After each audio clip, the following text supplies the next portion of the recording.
Este mensaje es para la iglesia, pero si hay algo que usted sienta que le sirve para su vida, tómelo, pero es principalmente para la iglesia en este lugar, porque hay cosas en que es necesario reflexionar.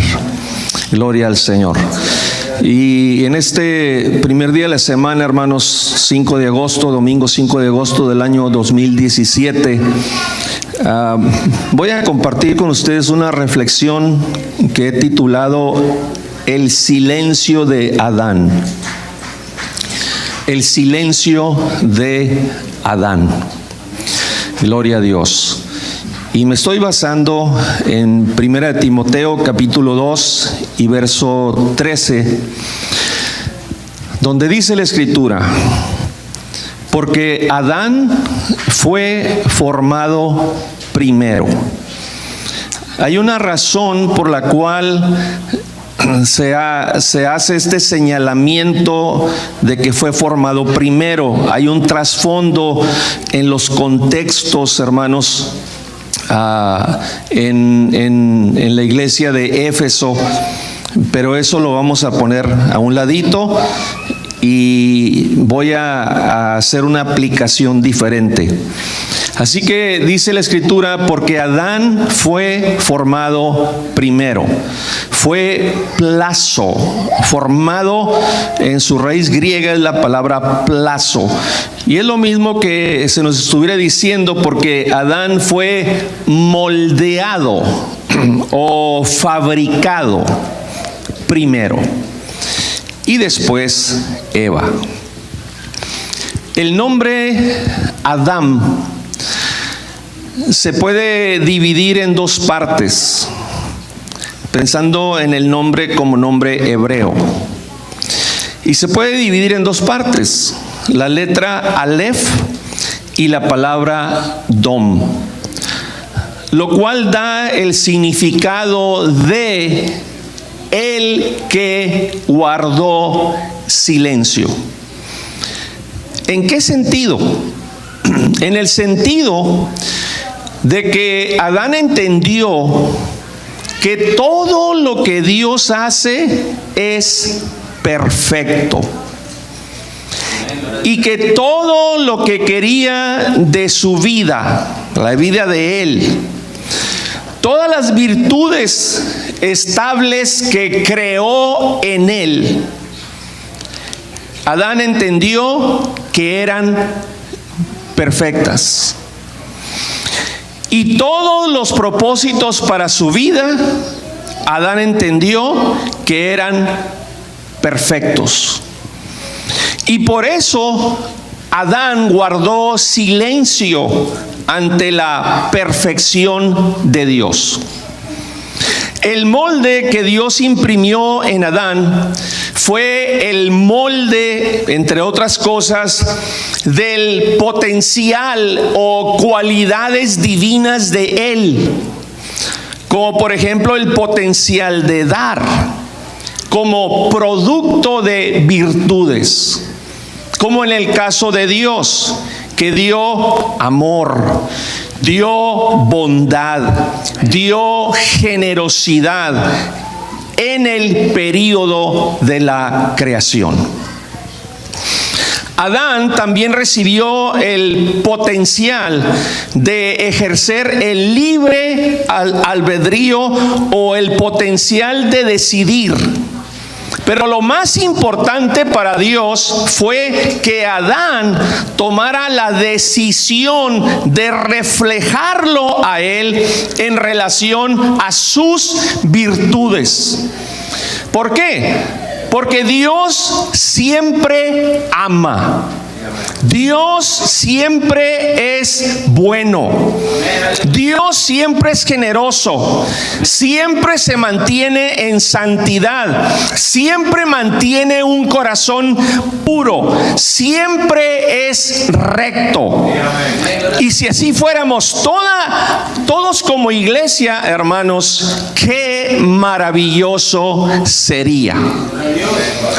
Una virtud es la capacidad y disposición de una persona con la inclinación natural de hacer el bien en lo que hace.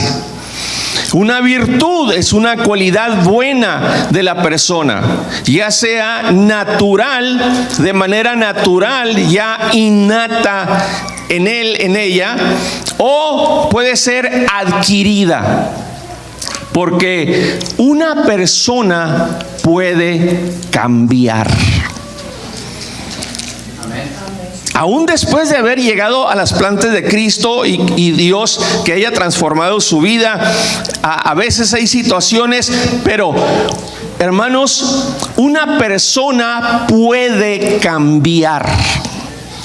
Amén. Y cómo me gozo como pastor cuando veo que alguien cambia, que se acerca a nosotros como pastores para decirnos lo que Dios ha hecho en su vida. Existen virtudes intelectuales relacionadas con la inteligencia, pero también existen virtudes morales relacionadas con el bien pensar, el bien sentir y el bien hacer, lo cual refleja a Dios. Y esa era la intención de Dios, pensando en Adán, en su esposa, en sus hijos y el resto de la humanidad o descendencia de ellos. Su cuerpo, el cuerpo de Adán, fue hecho pensando en el alma que había en él, con cualidades de hombre y de mujer. Y en este punto de su vida, hermanos, Adán era una persona autosuficiente. Adán no le dijo a Dios: Dios, estoy solo, hazme una ayuda idónea. La Biblia no enseña que Adán fue el que le dijera eso. Dios es el que le dijo o el que expresó: no es bueno que el hombre esté solo. Le haré ayuda idónea para él. Así que Dios lo anestesió, abrió su costado, tomó una costilla, cerró su carne y de esa costilla hizo una mujer idónea y Dios la trajo al hombre. Dios la conectó con ese hombre. Dios es quien escogió quién sería su esposa ayuda idónea. Algo que siempre aconsejo, hermanos, inspirado en la manera como Dios hace las cosas. A todo el que quiere, a toda la que quiere ser novia de alguien, y especialmente cuando tienen la intención de casarse, que es importante que ese noviazgo, especialmente ese matrimonio, sea algo de parte de Dios. Pero casi nadie hace caso de un consejo así, de un concepto bíblico, hermanos, que ahí está. Y al poco tiempo veo el fracaso y las terribles consecuencias del que se aferra a casarse con alguien que no era de parte de Dios. Y lo peor, que hay quienes no aprenden la lección y vuelven a caer en otra situación igual, vuelven a hacer lo mismo. Una mujer idónea, o la palabra hebrea de idónea que es eser.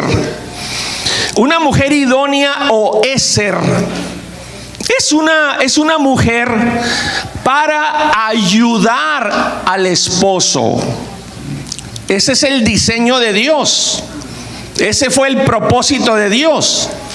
No para entorpecerlo, o perjudicarlo, haciéndole difícil sus roles como esposo, como padre o como proveedor, porque sin consideración le hace gastar en cosas cuando no es el tiempo para hacerle gastar dinero.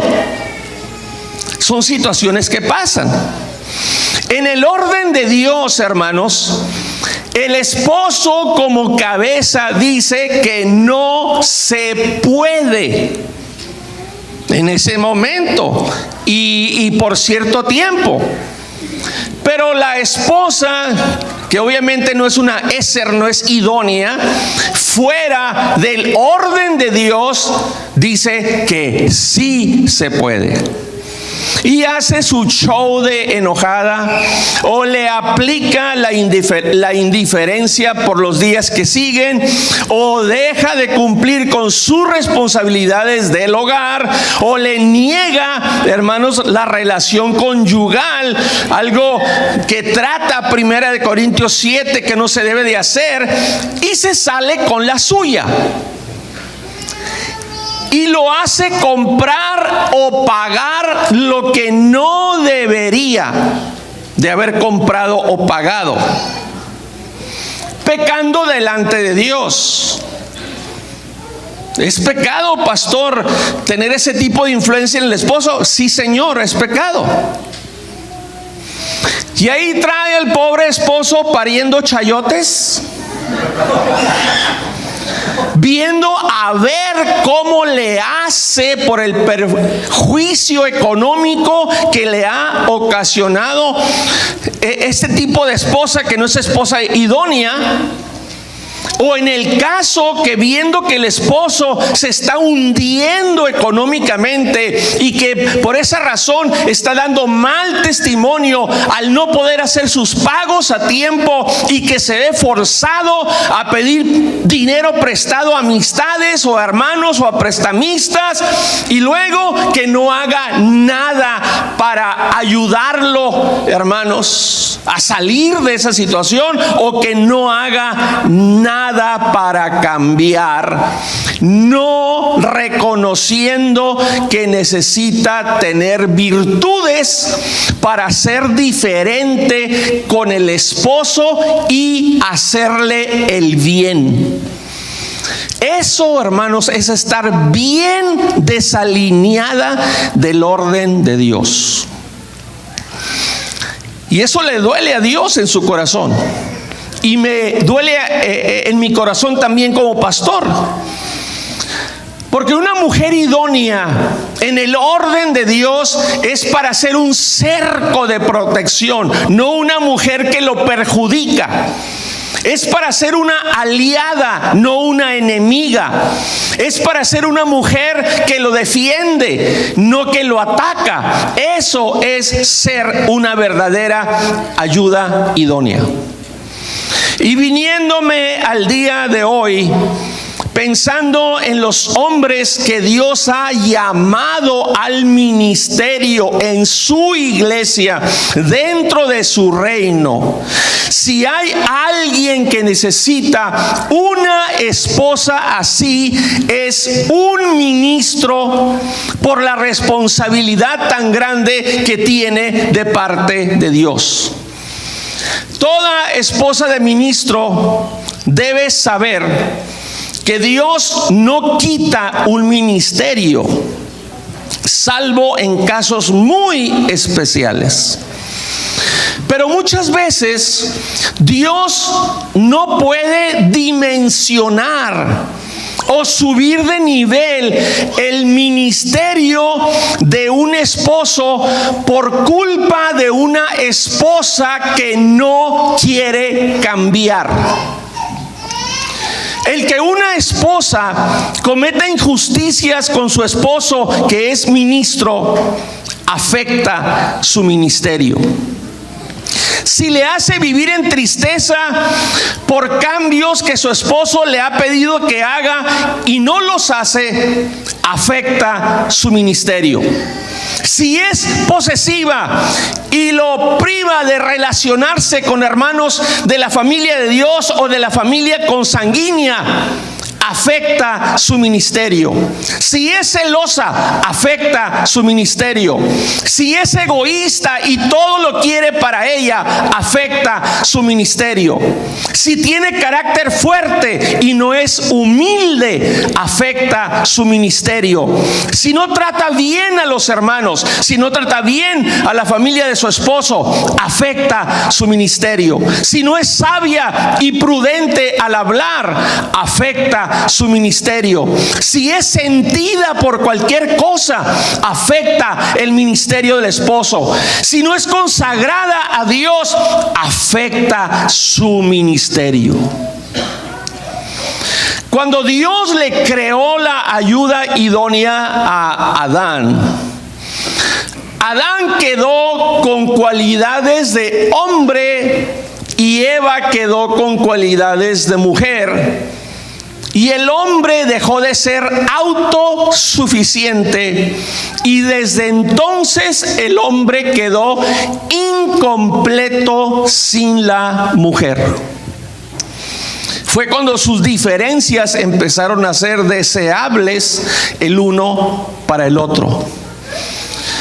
Ahora Adán tenía una mujer que le podía dar amor, le podía dar compañerismo y bienestar.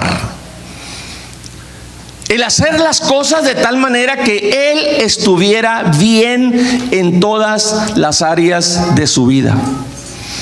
Y desde entonces el complemento perfecto para todo hombre es la mujer, pero la mujer idónea, que tiene las cualidades que el esposo necesita y que Dios demanda, hermanos, porque mujer idónea en hebreo también significa que Dios le creó una ayudante frente a él. ¿Para qué? Para ser una ayuda espiritual, no un estorbo espiritual.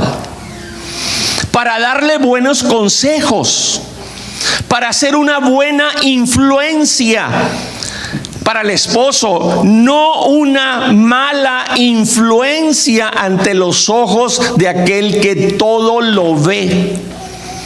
Porque eso detiene la mano de Dios para dimensionar la vida de un esposo, especialmente si es ministro, hermanos.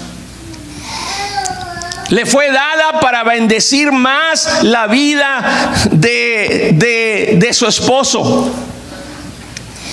Porque la mujer sabia, por ser idónea, edifica su casa. Edifica, del hebreo baná, que quiere decir que causa que su familia sea prosperada y no que causa que su familia sea destruida. Por ejemplo, en su armonía matrimonial, en su paz, en la espiritualidad, en la economía, hermanos. Y aquí quiero decir algo muy serio.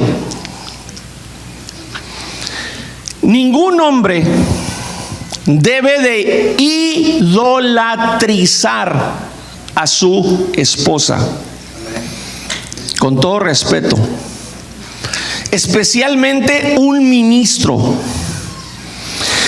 Dios y su palabra debe de estar por encima de todo y de quien sea.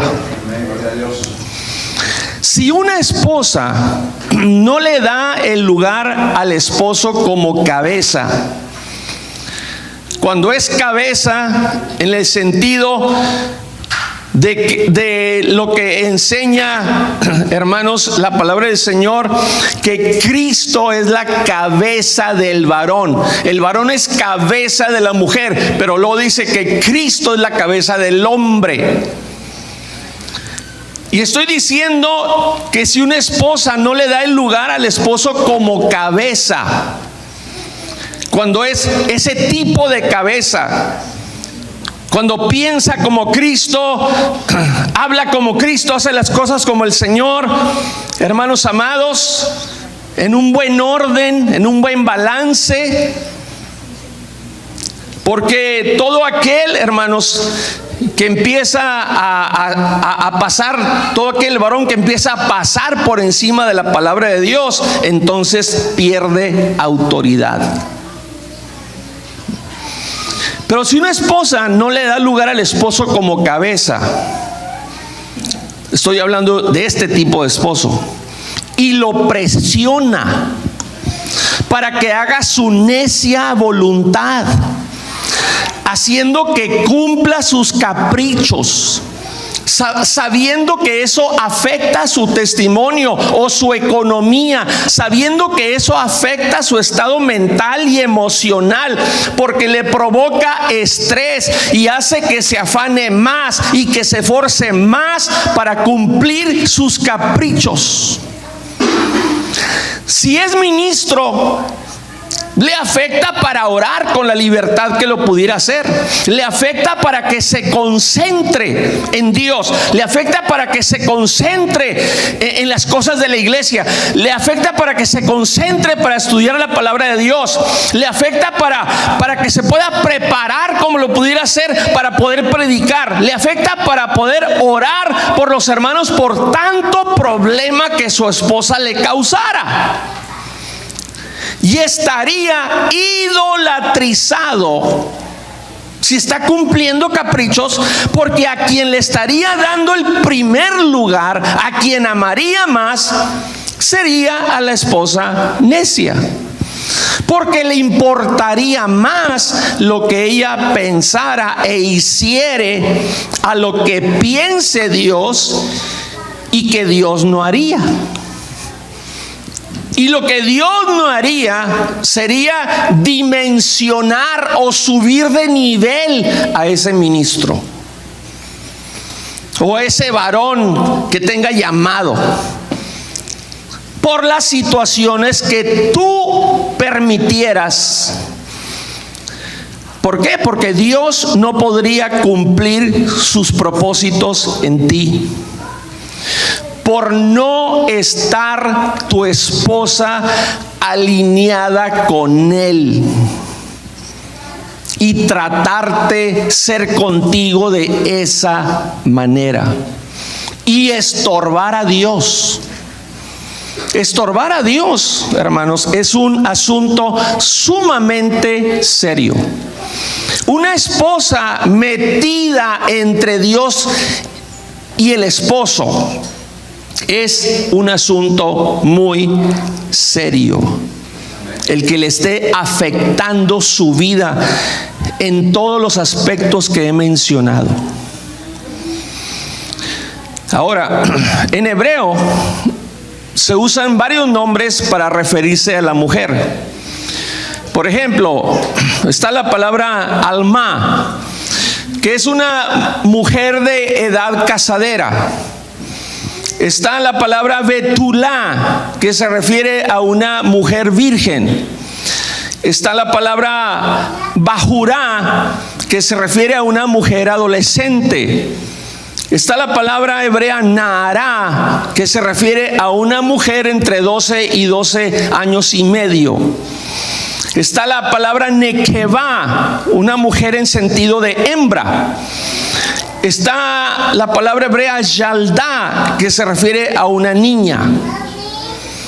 Pero cuando se trata de que es llamada por Dios Isha, como lo hizo en Génesis 2:22, que va a aparecer ahí en la pantalla, donde dice: y de la costilla que Dios tomó del hombre, del Ish, el hombre es Ish, hizo una mujer, una Isha. Y se trata de una mujer que ha adquirido grandeza espiritual. La mujer Isha es la que ha adquirido una grandeza espiritual. Fíjese en la declaración: de la costilla que Dios tomó del hombre, hizo. La palabra hebrea, en español hizo, tiene que ver con que construyó o labró una mujer o una isha. ¿Dónde quedó esta costilla? De donde labró una isha, en las manos de Dios. O dicho de otra manera, para que me entienda más profundamente, algo incompleto,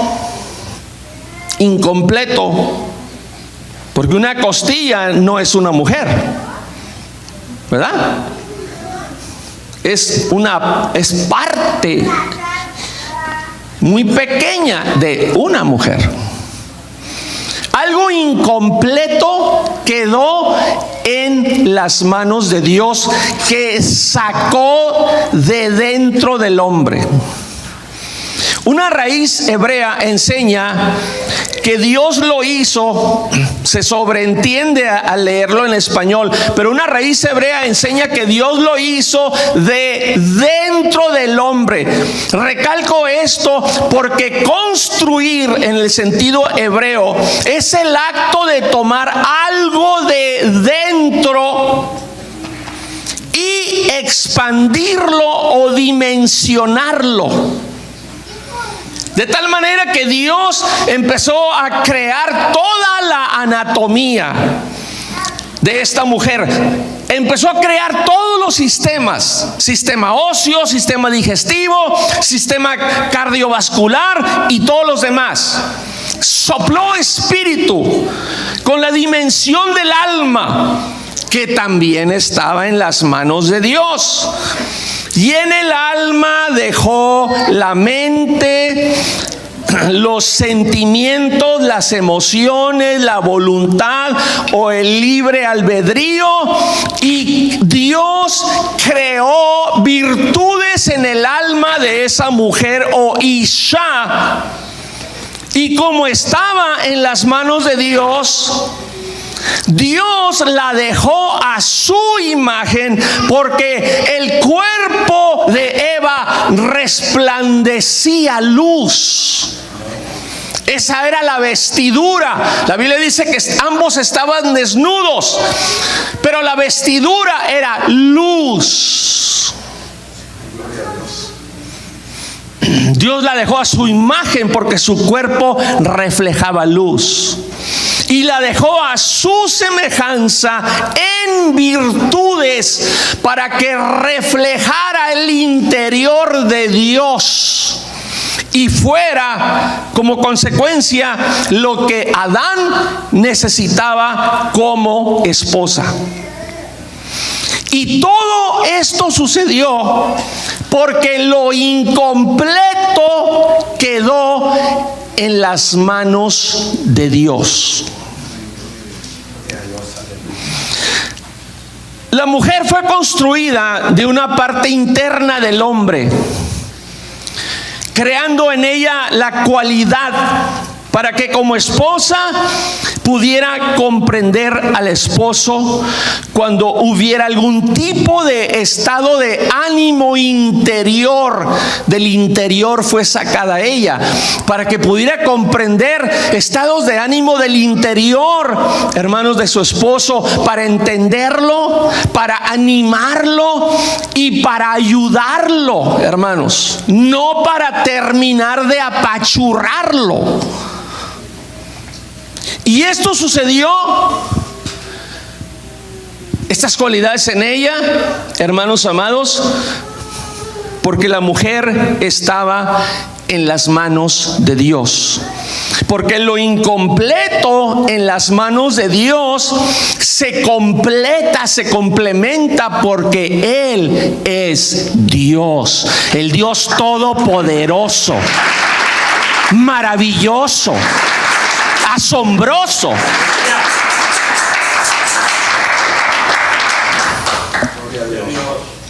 Y yo pregunto, ¿Hay alguna manera en que al estar aquella costilla incompleta en las manos de un Dios todopoderoso, que no se convirtiera en la mujer completa que Dios quería y necesitaba para sus propósitos de rol de esposa y como mujer espiritual que Dios necesitaba para el esposo que le iba a dar? ¿Había alguna manera que esto no sucediera? No. Porque estaba en las manos de Dios.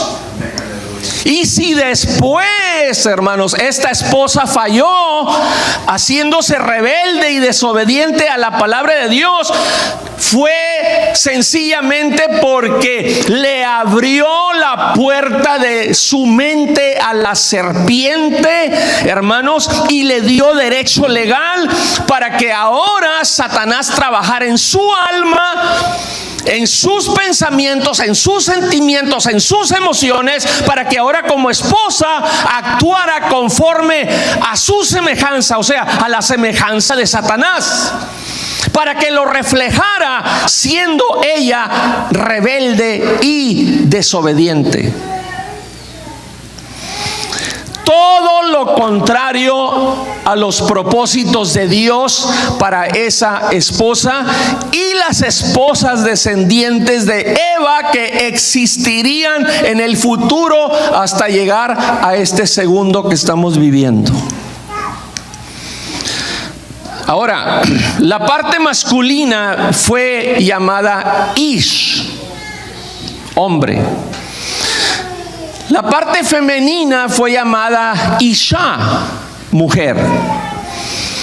En hebreo, ambas palabras comparten las letras Aleph, la letra Aleph y la letra Shin.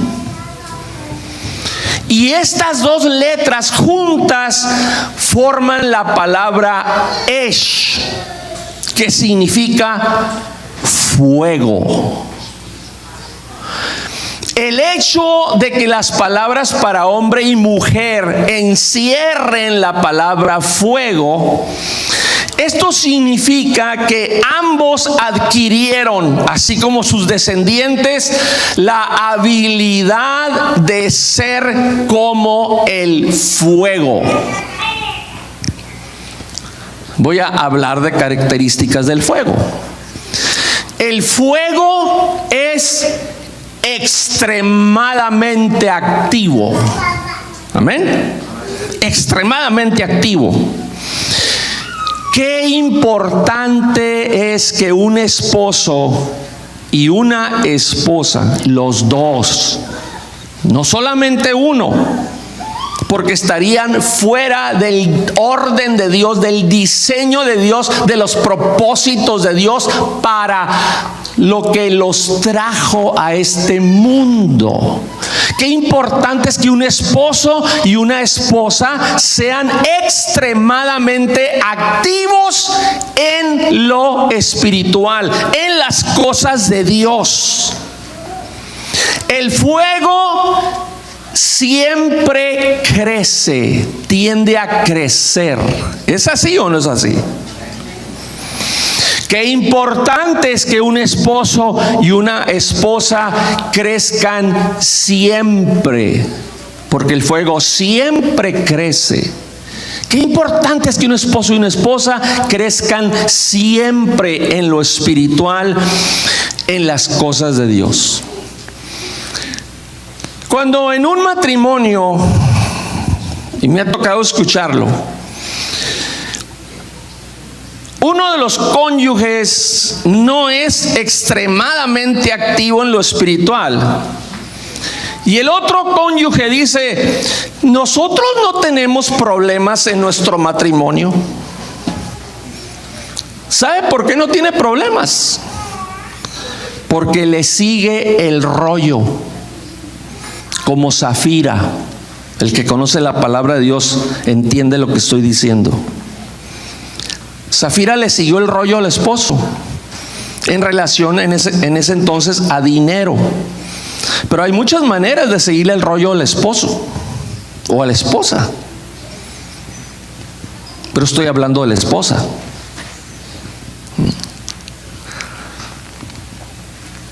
Y eso trae consecuencias. Siempre que nos salgamos del orden de Dios, del diseño de Dios, los propósitos de Dios, lo que Él enseña en su palabra trae consecuencias. Lo crea alguien o no lo crea, lo acepte o no lo acepte, lo confiese o no lo confiese. Ahí siga con esa banderita. Nosotros no tenemos ningún problema.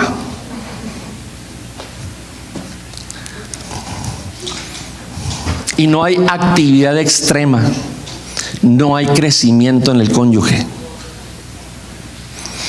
El fuego, otra característica, puede alterar las cosas rápidamente, ¿verdad? Rápido empieza a alterar todo. Qué importante es que una esposa pueda alterar rápidamente situaciones de su matrimonio, pero para bien. Porque se trata de una mujer idónea, que refleja las virtudes de Dios en su actitud, en lo que piensa, en lo que siente, en lo que habla, en cómo hace las cosas, en las decisiones que toma, especialmente cuando se trata de una esposa de esas del tipo que primero hablan y hasta después piensan. Rápidamente cambia una persona así, altera las cosas, pero para destrucción.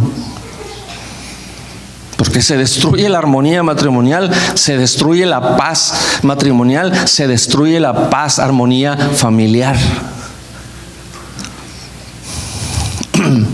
Eva, en hebreo, Javá, significa dadora de vida, porque de ella se originó toda la descendencia humana.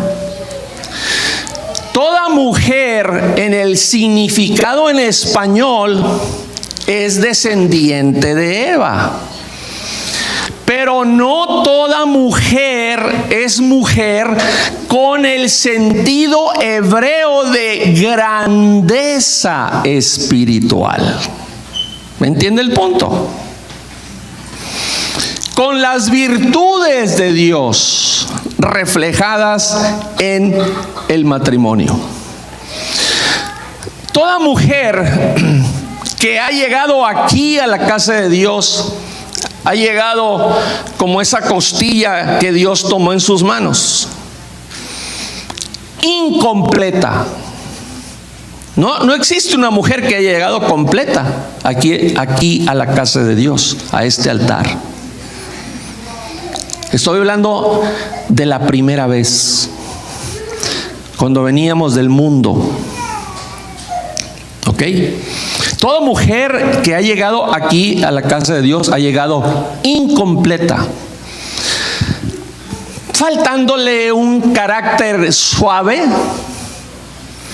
faltándole humildad, faltándole facilidad en perdonar, faltándole generosidad, faltándole nobleza, faltándole obediencia, faltándole sumisión, faltándole prudencia, faltándole sabiduría, faltándole dominio de la lengua, faltándole amor, faltándole decencia, pudor, modestia al vestir, faltándole honestidad, y no se diga faltándole amor a Dios y a su iglesia, y faltándole oración. Ahora, no es posible que cualquier mujer aquí en la iglesia que verdaderamente se haya puesto en las manos de Dios, como la costilla incompleta que quedó en las manos de Dios, no es posible que no haya quedado completa, reflejando las virtudes de Dios si verdaderamente vino y se puso en las manos de Dios. Porque Dios no falla. Él todo lo puede y quiere cambiarnos y quiere transformar a toda persona a su semejanza para que lo reflejemos a Él y seamos felices con nuestras dos familias, la familia nuestra y la familia de Dios. Pero si bajo este techo, hermanos, hubiera algún esposo batallando o sufriendo con la esposa que tiene, porque está incompleta en virtudes, en su carácter y personalidad, una de dos: o no se ha puesto verdaderamente en las manos de Dios, o le ha estado abriendo la puerta de su mente o de su corazón a la serpiente, dándole el derecho legal para que la infiltre y lo refleje a él o a ella, a esa serpiente. Por eso leemos en Tito capítulo 2, versos 3 al 5, hablándole Dios por medio de Pablo a las mujeres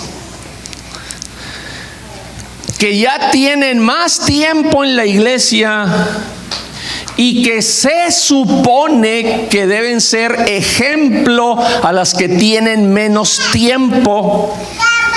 Dice en la palabra del Señor: las ancianas asimismo sean reverentes en su porte.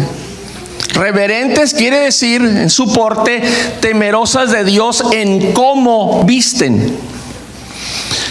Y luego dice: no calumniadoras. En griego sería no diabolos. Traduciéndolo al español sería no diablas. No es broma, hermanos, ni es aplicación. Estoy aquí en este momento, estoy interpretando. ¿Ok? No calumniadoras, no diabolos, o sea, no diablas. ¿Por qué? Porque la calumnia, o sea, andar hablando de la gente, asegurando cosas, es del diablo, es influencia del diablo. Toda actitud en lo que se habla y se hace, si no refleja a Cristo, entonces es un reflejo del diablo. Si se fija que a una no virtud como la calumnia, en su raíz griega se da el sinónimo, se da como sinónimo al diablo. No diabolos, no diablas. ¿Por qué? Porque toda no virtud se origina en el diablo. Verso 3 termina diciendo: no esclavas del vino, el vino esclaviza. Maestras del bien. Verso 4, que enseñen a las mujeres jóvenes a amar a sus maridos y a sus hijos. Verso 5, a ser prudentes, castas. La palabra castas quiere decir moralmente puras, santas, cuidadosas de su casa. Hasta en eso piensa el Señor y hay mandamiento. Esto quiere decir cuidadosas de su casa, que cumplan con los quehaceres de la casa. O sea, el Señor quiere que la casa esté limpia, porque Él no le gusta habitar en el desorden, en la mugre, en la suciedad. Que sean buenas, sujetas a sus maridos. Los maridos que se sujetan a la palabra de Dios, obviamente. Para que la palabra de Dios no sea blasfemada. ¿Cómo? Pues al ver actitudes en una mujer que no refleja virtud de Dios. Y aquí entrarían preguntas como: ¿qué piensan de ti todos los que forman parte de tu familia? La tuya y la de tu esposo, en la manera como los has tratado, especialmente si tienes ministerio. ¿Qué piensan de ti? Pero pastor, es que usted no sabe cómo me han hecho sentir cierta persona de la familia o lo que han dicho de mí. ¿En dónde te justifica la Biblia diciéndote, donde tú puedas leer que mientras todos te traten bien y hablen bien de ti, entonces tú puedes mostrar virtudes? Pero que en el momento en que alguien te haga sentir mal o te trate mal o hable mal de ti, en tu concepto personal, que Dios te justifica, que Dios te justifica para que dejes de tener virtudes y te bajes al nivel de otros. En ninguna parte enseña la Biblia eso.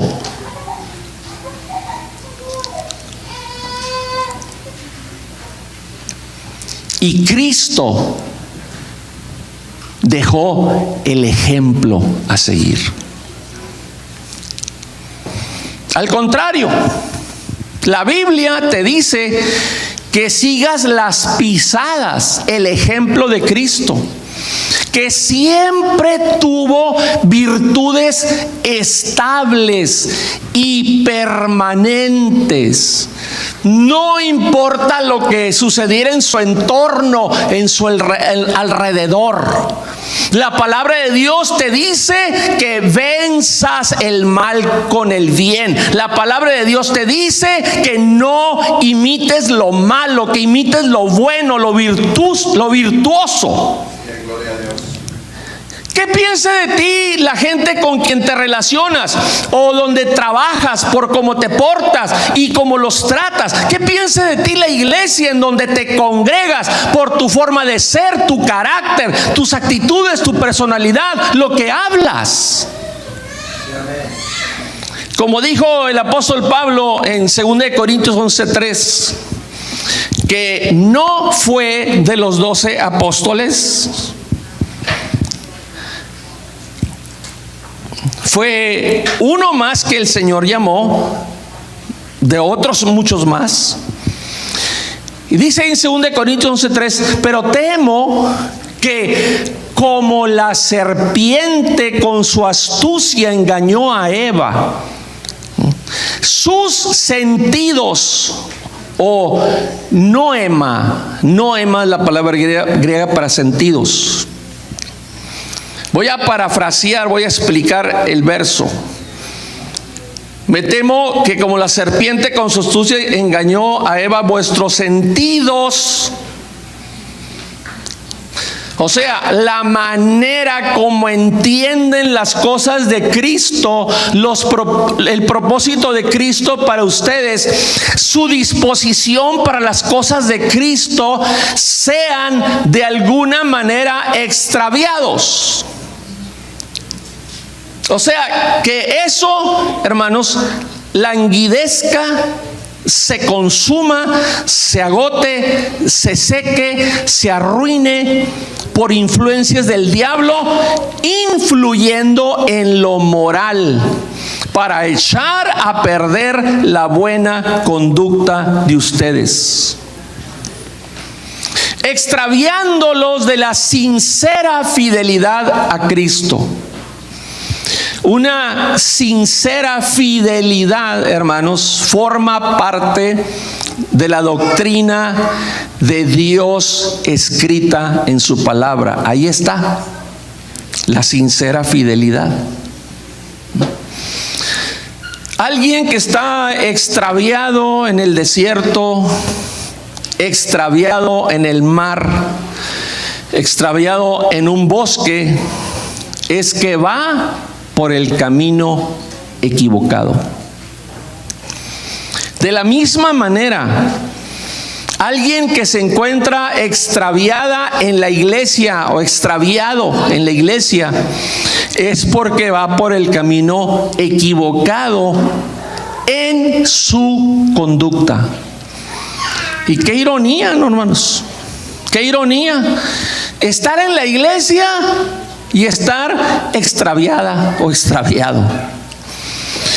Cuando en la iglesia todavía está el que sigue diciendo: yo soy el camino, la verdad y la vida. Deberíamos guardar silencio como Adán y aceptar y valorar el estilo de vida que Dios quiere para nosotros y no estarnos revelando ante sus ojos con nuestros hechos. Yo quiero hacer un llamado en esta mañana, hermanos, especialmente a las mujeres de esta iglesia, aunque el llamado es general, pero especialmente a las mujeres de esta iglesia, para que vengan a este altar y hagan un análisis de sus vidas. Tu forma de ser que tenías antes que vinieras a Cristo tiene que morir. Necesita morir. Ahora en Cristo no puedes ser como eras antes. Ministerio de la alabanza, por favor. Viviendo como tú querías. Ahora en Cristo no puedes ser como eras antes. Viviendo como tú querías, haciendo las cosas como tú querías, llena de caprichos y de malas actitudes, tratando a los demás como tú querías, con un carácter terrible. En esta mañana pídele a Dios que te hable y te enseñe en lo que estás mal y te vuelva al camino por donde debes de andar. Que te ayude a ser la esposa idónea que tu esposo necesita. Si tú quieres cambiar, de veras necesitas ponerte en las manos de Dios. Porque si de veras quieres cambiar, Dios te puede cambiar. Aleluya. Puestos de pie, hermanos.